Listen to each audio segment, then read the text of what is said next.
अस्सलामुअलैकुम दोस्तों, आज की मेरी वीडियो बहुत अच्छी है और एक सबक आमोज़ है। एंड तक मेरे साथ रहिएगा। एक चोर चोरी करता है, डकैती करता है, कत्ल करता है। आखिरकार वो पकड़ा जाता है। सिपाही उसे पकड़कर बादशाह के पास ले जाते हैं। जब बादशाह उसके जराइम देखता है तो उसको फांसी का हुक्म दे देता है। जब वो फांसी की तरफ जाने लगता है, फांसी घाट की तरफ जाने लगता है, तो बादशाह उसे एक चॉइस देता है, या तो आप इस दरवाजे के अंदर चले जाओ या आप फांसी ले लो। जब वो उस दरवाजे को देखता है, उसके ऊपर ताज़ा खून लगा होता है।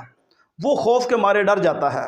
वो सोचता है कि इसके अंदर भूखा शेर ना हो, कोई भेड़िया ना हो, कोई सांप ना हो जो मुझे दर्दनाक मौत दे। क्यों ना हो कि मैं फांसी ही ले लूँ। जब वो फांसी लेने लगता है तो फिर वो बादशाह उसे पूछता है, आपकी आखिरी ख्वाहिश क्या है। वो बादशाह से कहता है, मुझे बस ये बता दें कि इस दरवाजे के अंदर क्या है।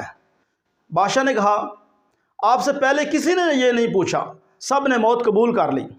इस दरवाजे के अंदर आज़ादी है। जो यहाँ से गुज़रता है वो आज़ाद हो जाता है।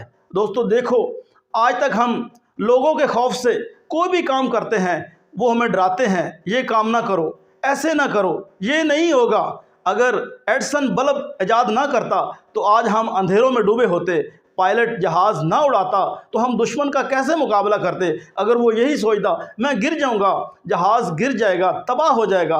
अगर मालिक इसी खौफ से फैक्ट्री ना बनाता कि मेरी फैक्ट्री नाकाम हो जाएगी, इतने मज़दूर कहाँ काम करते। अगर मज़दूर और इंजीनियर इसी खौफ की वजह से कि हमारे ऊपर पहाड़ गिर जाएगा, हम दरिया में गिर जाएंगे, तो आज शहरा कराकरम कैसे बनती। दोस्तों, हमें अपने अंदर के खौफ से निकालना होगा, अपने अंदर के डर को ख़त्म करना होगा।